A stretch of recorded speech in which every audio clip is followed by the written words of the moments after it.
Welcome back. We're going to be doing something a little different today. We're going to be talking about a movie. And it's a music-related movie, and it just so happens to be my favorite movie of all time. You saw from the title and thumbnail, we're going to be talking about Whiplash.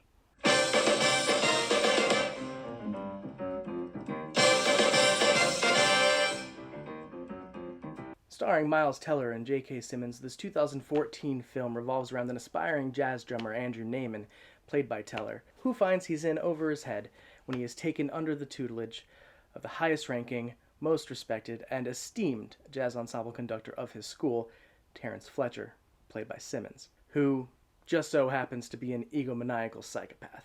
Fletcher, that is, not J.K. Simmons. Although, I don't know. I've never met him. Maybe. The film would be nominated for 5 Academy Awards that year, including Best Picture. Now, while it wouldn't win Best Picture that year, losing out to Birdman, it did take home 3 Oscars for sound mixing, film editing, and Best Performance by an Actor in a Supporting Role for Simmons. Now, why do I love this movie so much? Let me go ahead and break it down for you. Before I do that, I'm going to get into spoilers, obviously. I'm not going to go beat by beat and tell you the whole movie, but I will blatantly be talking about things that happen. So I am assuming you've seen the film if you're watching this. If you haven't, please go and watch it. And if you're just not interested or are too lazy to do so, then I hope that whatever gets spoiled here will still be more interesting in context if you do decide to go watch it. But I would go watch it. It's an hour and a half. Just go. What else are you doing today? Honestly, go watch it. Come back here afterwards. See you in a minute.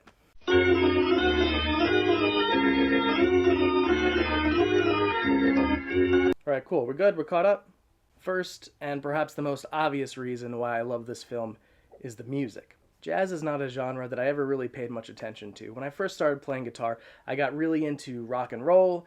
That led me down a path. I fell in love with the blues, and I know that the blues isn't everyone's cup of tea either. But jazz always seemed like the blues' dramatic sibling who moved out of the house way too early because they kept getting into overly heated arguments with their parents and went to live in the big city where they started dressing weird and walking around with an inflated air of self-importance, acting like they were better than everyone else despite the fact that nobody really knows what they do or want or are. That's jazz.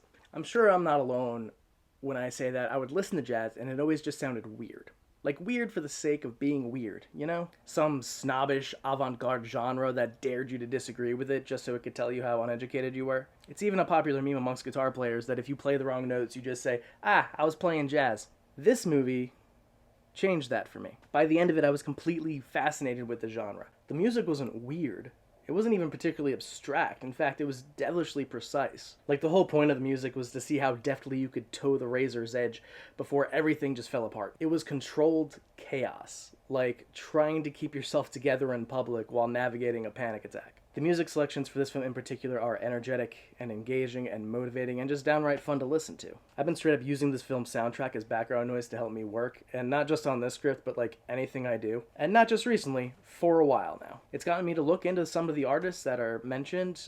Buddy Rich and Charlie Parker are frequently named, and those are 2 artists that I had never heard of and now revere. And as a musician, anytime you can find new inspiration or appreciation for musical ideas, that's a net positive. Now, if you're not a musician and you're not particularly into music, I don't know how you found this channel, but even so, I still think you'll find reasons to enjoy this movie. While the musical aspect was certainly a surprising and very welcome bonus for me, who loves this kind of stuff, it's not really what the movie's about. It's just the vehicle that drives the movie forward. It has a lot more to offer. Which brings me to reason number 2 why I love this film, and that is the characters. Let's start with J.K. Simmons as Terrence Fletcher. My goodness, did this man earn his Oscar. Literally the first time we meet this character, not even 2 minutes in, I counted 2 minutes into the film. You can see the mind games, the emotional manipulation, the narcissistic god complex, the abuse of status, and Simmons just sells it all. Throughout the film, you see him flit seamlessly between an older man who likes jazz and is just kind of a dick, to straight up frighteningly intimidating. Watching a student piss him off is like the equivalent of watching them fall into a lion's den. Like, you just feel like you need to do something, like every time you're on the edge of your seat, just like, somebody please go save him. But I think what makes him so ruthlessly dangerous is how he can humanize himself almost immediately. We see this early on when Naaman shows up for his first practice with the ensemble. Fletcher zeroes out a trombonist who's playing out of tune and just chews him out and throws him not just out of the practice but out of the band. He's gone. And the intensity of this leaves Naaman a bit shaken up, understandably. But during their break, after which Naaman is set to get on the drums for the first time, Fletcher catches him in the hallway and comes across so naturally casual that it is eerie. Specifically after what we just saw. He gets him to calm down, kind of open up about his life, his family, right? His mom and dad. What a cool guy, what a nice dude. And, you know, if you've seen the movie, then you know he immediately in the next scene uses that information he got out of Andrew to just humiliate him in front of the rest of the class. That's the kind of guy he is. And of course, this isn't the only time this happens. We see that scene where he's talking to a young girl. It's the daughter of either an old-time friend or maybe a former student, and it's just jarringly sweet. He comes across as a normal human who's very nice and cool and sweet to young kids, and then he just comes and barges back into the room like, "Listen up, cocksuckers! Hurry the fuck up!"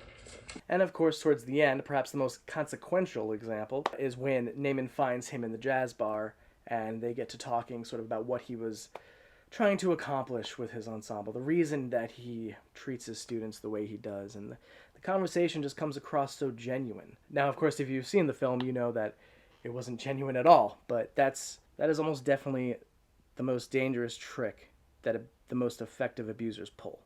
They make you understand them. They humanize themselves while continuing to dehumanize you. And secondly, we have Andrew Naaman. Naaman is not necessarily an everyman. This isn't really an underdog story of a drummer who wasn't that good but worked real hard to accomplish his dream. He's already pretty damn good, but you can tell he doesn't really meld with his environment. He never looks particularly comfortable in social situations. Nobody ever really seems to notice that he's even there, honestly. Really, the only place he looks natural is behind his kit. But he doesn't really come across as a timid, nerdy type either. You could tell he has a defiant spirit. You could tell that there's a fire in him. It's just the problem is that he is operating on some different frequency as everyone else around him. I'm sure a few of you out there could probably relate to that. God knows I could. One of the things that catches me in the heart about this character is actually fighting two battles simultaneously. The first and most obvious is Fletcher, but the second and maybe less obvious is his family. This aspect of the film isn't advertised too heavily, or at the very least the presence of Fletcher kind of steals any thunder this side of the story has, but I think a case could be made that it's actually one of the more important aspects of the film. To quote a wise man named Albus Dumbledore, it takes a great deal of courage to stand up to your enemies, but a great deal more to stand up to your friends. Or in this case, and perhaps worse, your family. One of the scenes in this film that hits me just absolutely right in the heart every time I watch it, and I think is one of the most key scenes to understanding Andrew Naaman as a character, is the dinner table scene with his uncle. This is his family. This is the environment he has grown up with and has known his entire life. And despite this being his support system, you could tell nobody here really understands him either. Least of all his passion for drumming. They ask him about it as casually as if they're asking what he had for breakfast that morning. And you can tell as he tries to explain that he has become a core member of the top ensemble at the top music school in the entire country, which is fucking celebratory news. He says it as though he's more trying to justify that he's even spending his time doing it. He gets interrupted while he's talking about this by his cousins coming in, and his uncle, of course, goes just on and on about how wonderful they are. And not to belittle their achievements, that sounds impressive. I would be proud of my kids if they were accomplishing those things too, but you can tell they don't carry the same level of prestige as what Andrew's doing, which they ask him about again as an afterthought, which means they didn't even care enough to listen the first time, or cared so little that they forgot they even asked in the first place. And when they let him finish talking about it, the first question they ask him immediately is, does it get you a job? Anyone out there who is a creative type or an artist of some sort, or shit, maybe you're neither and you're just like the black sheep of your family, you know this scene. You've had this exact scene play out in your life. This battle is not Naaman versus Fletcher. This is Andrew versus everyone. I mean, one of the other kids was a football player that his uncle was bragging about. Like, well, sure, maybe he's great, but the odds of this kid having a successful career in the NFL have got to be a lot fucking lower than Andrew getting work as a studio drummer. Really? But he doesn't ask the football kid, is playing a good game going to get you a job? He just lets him be great. He just lets him believe he's the best thing ever. But Naaman getting first chair in the top ensemble at the best music school in the whole nation? And even when Andrew attempts to defend himself, he is cut down by his own father. And he says, Ed from Lincoln Center?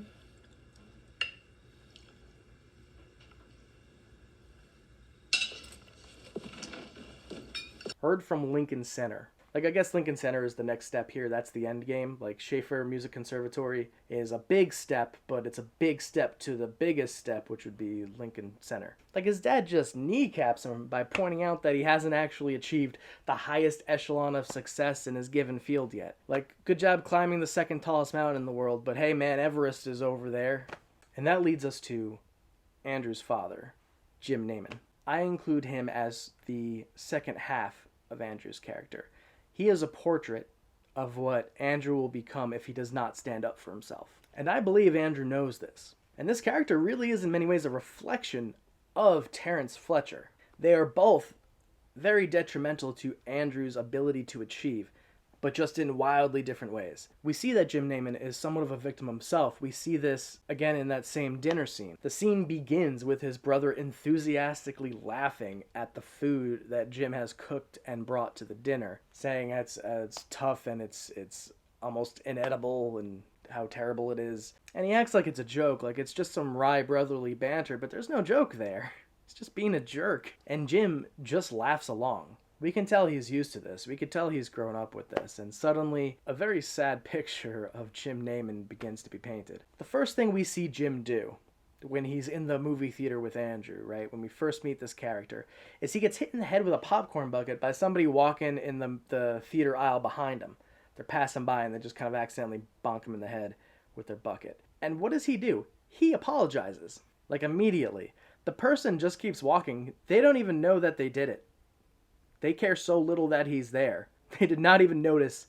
They just hit him in the head with their popcorn bucket, and they just keep on going. Jim, without even thinking about it, it's like an instantaneous reaction. As soon as he gets hit, he just says, "Oh, sorry." You can tell he's been conditioned in his life to try and immediately avoid confrontation, to always put himself at fault right away. It's a lot easier to just lay yourself down and get used to people walking all over you than it is to constantly try and stand up for yourself just to get knocked down again. We can assume this conditioning, based on what we see, came from his brother. He put Jim down so frequently that Jim just stopped believing he could ever actually win a fight, so he just trained himself to never try. There's hints of this in his career as well. When Fletcher asks Andrew what his dad does for a living, Andrew answers, oh, he's a writer. Most likely because that is how his dad presents himself. He wants to be a writer.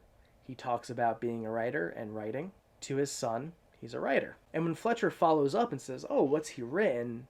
Andrew thinks for a second and says, oh, well, I guess he's more of like a teacher. And he's not ashamed of his dad for being a teacher, but you could tell it's the first time he's ever really thought about it. Like, yeah, I guess he's always said he was a writer, but I guess he's never really written anything. He is someone who is just, he's working on it, right? He's always working on it, but he's never actually written anything. He just sticks to teaching, which, no, of course, no disrespect to teachers at all. But if Jim Naaman is presenting himself as a writer first, then clearly that's what he wishes he was. Being a teacher is just what he does for money, but not what he really wants out of life. And this is likely because of that same conditioning. Jim has been taught that he's no good. He has been taught that the things he likes and cares about are not important, not as important as other people's stuff. He's not a writer because he never tried to be a writer. Most likely because people like his brother, who is his own Fletcher, made him believe he couldn't be.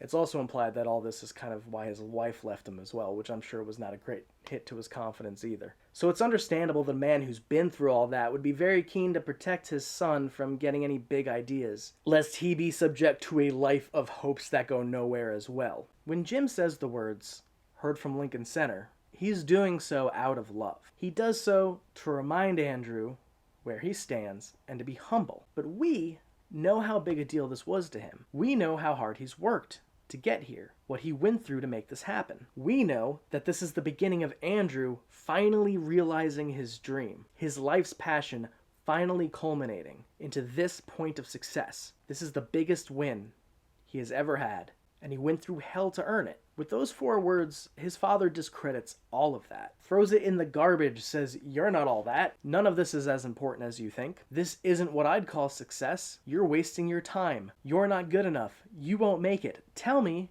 that this isn't pretty damn close to the same attitude and messaging that Andrew's getting from Fletcher." It's a very difficult lesson to learn as you get older, that sometimes the people who want to help you out of love can do as much damage as those who would wish to hurt you out of hate. The fact that Jim and Fletcher are basically the same obstacle from 2 different perspectives is actually illustrated towards the end of the movie. When Andrew's just wailing away on the drum kit, we see his father looking on from the doorway, and his face just drops. He is stunned. He is in awe. You can tell it never once occurred to him that his son would be capable of something like this, because it never occurred to him in his life that he would ever be capable of something like this. He is watching his son surpass him. He is watching his son be better than him. He is watching him do something that he's never done in his entire life, and that is stand up to a fight and win. He watches on, we get a close-up of him, and his face drops. Versus Fletcher, whose face we also get a close-up on. And what does he do? He smiles, because he always knew that Andrew could do this. Which brings me to the main reason I love this movie. The story and the moral. I think that the way a person interprets this film reveals a lot about how they look at the world. I've seen people upset by this movie because they think it justifies and glorifies abusive behavior. There's that small moment nearing the film's climax, the jazz lounge scene where Andrew's talking to Fletcher, and he states the reason that he treated his students the way he did, why he treated Andrew the way he did, was because that is what inspires greatness. That the truly great will never be great unless they are challenged beyond their limits. And if they instead become demoralized or discouraged, it's because they were never really great to begin with. He ends that conversation with Naaman by saying, "There are no 2 words in the English language more harmful than good job." And after what I just said about Naaman's dad, you might assume that I agree with this interpretation. That his father was the real villain the whole time, and Fletcher was only trying to help Andrew, to better him, to make him better, to bring out the hidden greatness within. I do think this is how most people interpreted this film. That extreme methods can be justified to obtain extreme results. Some sort of anti-coddling message, like society has demonized mentors like Fletcher who are willing to push further, so there are no longer any truly great people. Everyone's gotten so soft and taught to be comfortable with the mediocre and the average that nobody aspires to greatness anymore. And so greatness is now a rarity. If only we had more teachers like Fletcher, right? Fuck no. You see, this interpretation of the film only really makes sense if by the end of things, you've decided that Fletcher was a good guy.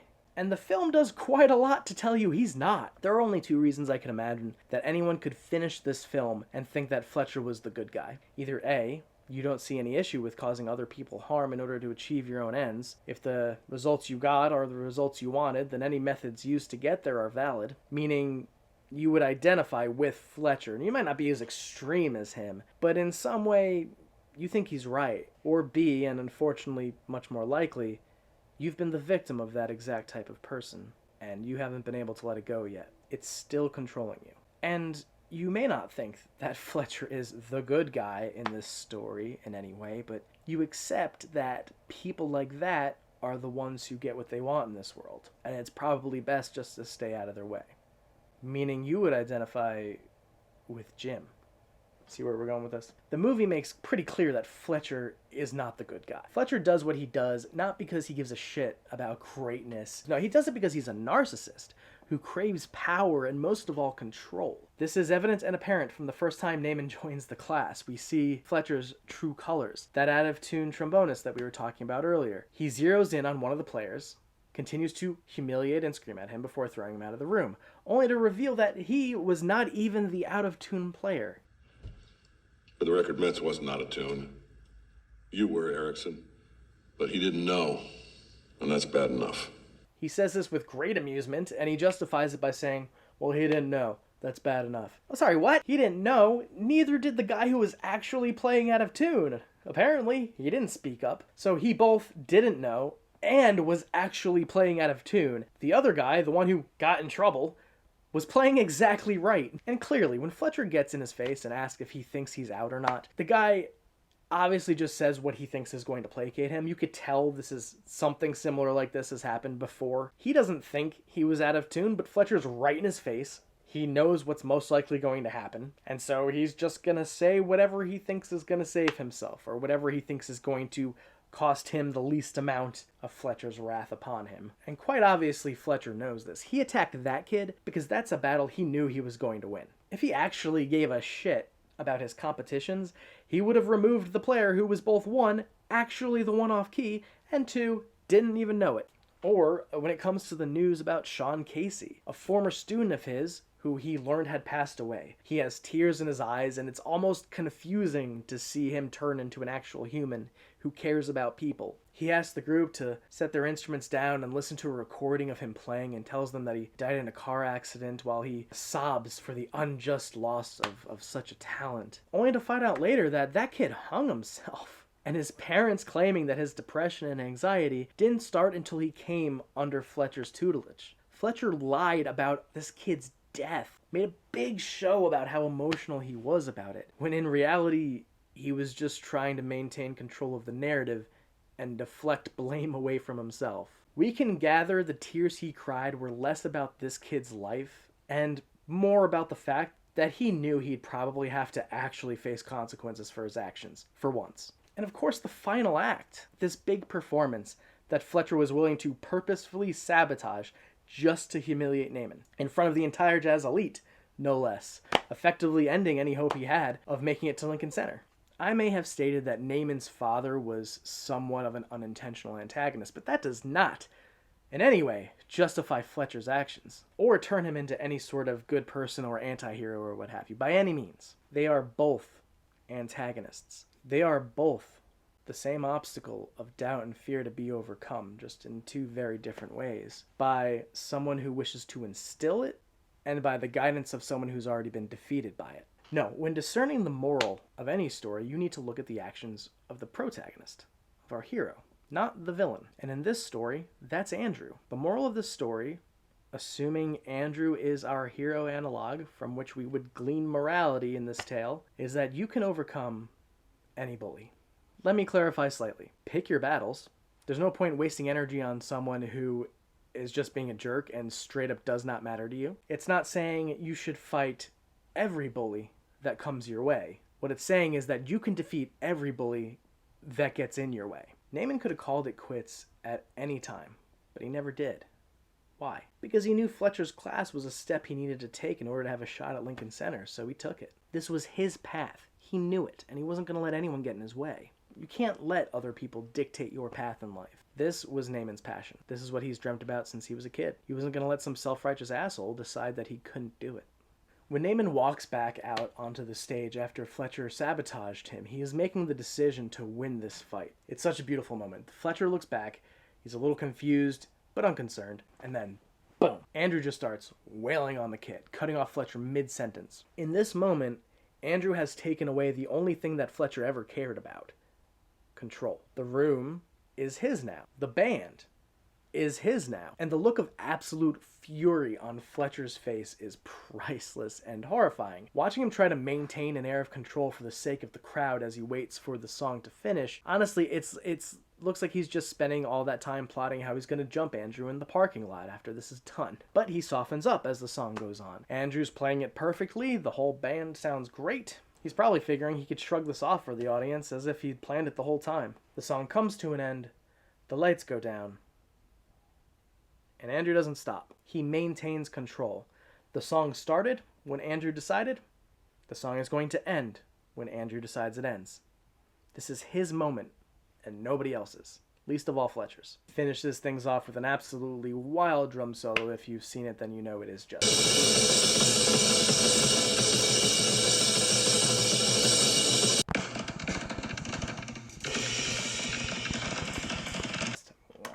It's incredible. It even seemingly wins Fletcher's respect in the process, as we see him helping Naaman pull it off. Now, why would Fletcher change his tune if all he cared about was control and power? Let's talk about that. Well, it stands to reason that Fletcher may have started in a good place. It's possible he was initially a hard ass for all the reasons he claimed he was. But in that lounge scene, he says a very revealing line. The truth is, I never had a Charlie Parker. Which means despite his years of doing this, his methods have never actually worked. What Naaman is doing right now is likely a vindication of his entire life and career. So then, does this actually justify his methods? I'm sure in his head it does, but, well, no, because it still didn't work. Remember, before this moment, Andrew had actually quit. He had put his drum kit away, he was not going to drum anymore, and it was only after Fletcher manipulated him into thinking he was really Andrew's friend the whole time that he considers coming back. And after it turns out it was a bust, he walks off again. It's only after a hug from his father, a show of love and support, that Andrew's able to regroup and then walk back out there. Don't forget, while I've been painting Naaman's father as an antagonist, he is unintentionally so. He's still a good person. I think we can all agree on that. But we know Fletcher isn't thinking like this. That's not how narcissists think. In his head, he's been vindicated. Plus, this is still his band in the eyes of the audience. He recognizes something amazing is happening, and he's likely still going to get credit for being the one to make it happen. He really has nothing to lose here. Heck, even by being able to showcase a success story like Naaman, that might actually even help him in his legal battle against the family of Sean Casey. If he says, hey look, I use these same methods and look how good this kid is. By helping Naaman pull off this solo, as far as the attending audience is concerned, that just makes him look like he's a part of it. So all that being said, you may be thinking, how exactly did Naaman win? Because Fletcher gets everything he wanted here. He got the exact performance he wanted. He gets to look like the hero in the situation. And honestly, he suffered minimal repercussions for years of physical and emotional abuse towards his students. If Naaman is our hero, then why is Fletcher the one smiling at the end of the film? Shouldn't he be in jail? Well, it's more nuanced than that. You see, Fletcher may be getting exactly what he wanted, yes. But so did Naaman. Being able to perform like this, being the best, being one of the greats, being able to achieve a moment like this was always exactly what Naaman wanted too. He was never doing it to placate Fletcher and to be good enough for Fletcher. He was doing it for himself because it's what he loved more than anything. It's what mattered more to him than anything else. Fletcher was always just an obstacle to overcome. And when he gets that nod and smile from Fletcher, he knows he's done it. Obstacle overcome. He got exactly what he wanted from the start. This is, inarguably, his victory. But still, what about Fletcher? The fact that he gets his happy ending too doesn't sit well, right? Like, that doesn't feel good. Again, it's more nuanced than that. Fletcher may get to piggyback off of Naaman's success in this moment, but that's all he gets to do. Andrew's success is Andrew's success, not his. The film ends here, so we don't actually know what happened afterwards. Did the two become unlikely friends and continue to work together? Did Naaman put his sticks down and never play again? Did Fletcher actually jump him in the parking lot? We don't know. My headcanon says that once the performance was finished, Fletcher walks over to Andrew, extends his hands to shake, a respectful and rare congratulations from a man like him. And Andrew looks at Fletcher's outstretched hand, looks Fletcher directly in the eye, smiles, and then walks off stage without a word. He never mentions Fletcher's name again. He goes on to be one of the greats just like he wished, and Fletcher is forgotten by history, a bitter old man who only ever tried to usurp the success of others rather than achieve his own. It is too good for him, perhaps, but at the very least, we can rest assured that he has no real victory here. You might still not be convinced, saying that Naaman lost so much at Fletcher's expense just to get to this point, but really, he didn't. He was never a particularly popular or sociable kid, so it's not like he lost any of his friends or sacrificed his social life. He even says at the dinner table scene that he doesn't have any friends because he never really saw the point. And of course, from that same scene, we can surmise that he didn't really alienate his family at all because they'd already done that for him. The closest thing he suffers to a loss is his relationship with Nicole. But even that really didn't seem like much of a loss. When he breaks up with her, he says that he wouldn't be able to spend enough time with her because he'd be too busy drumming. And even what little time they did spend together, he he would just be thinking about drumming. And clearly, it's just going to cause problems. And honestly, even before this point, when we see them on their first date, just getting to know each other, you can kind of tell that it's already happening. Their personalities clash for a second as Naaman straight up doesn't seem to understand the fact that she's going to college without a major. He has been so laser focused on this dream his whole life and has taken every step so intentionally to get to this point that when she says she's just kind of winging it, you could see him get visibly confused. You know damn well that this relationship was not going to last, and it was always going to have been because of Andrew, regardless of whether Fletcher had ever entered into the story. So no, Naaman did not really lose much, not at all. He gained everything he wanted. Above all odds, he slayed one of cinema's greatest dragons. That is what this story is about, that you can overcome anyone. Anyone who tries to stop you from being you, who tries to control the path that you walk. You have that power to overcome. Always. What did you think? I'd love for you to tell me in the comments what you thought of this movie. If you agree with any of my points or you think I just missed the mark entirely. This was a lot of fun for me. I'm not really like the film dissecting type, so this was somewhat of an experiment for me. But if you like this, please thumb the video and let me know. Like, legitimately, I would like to know if you would like more videos like this. I have a handful of other music-themed movies that I think would be fun to talk about, so I would like to know if there's interest in this kind of thing. Should I go ahead and do it? This took a long time to work on, so I would appreciate the feedback for sure. So yeah, that's it. Thanks for watching all the way to the end. Please subscribe if you want to come back. Thanks for coming back if you've already subscribed. I'll see you at the next gig.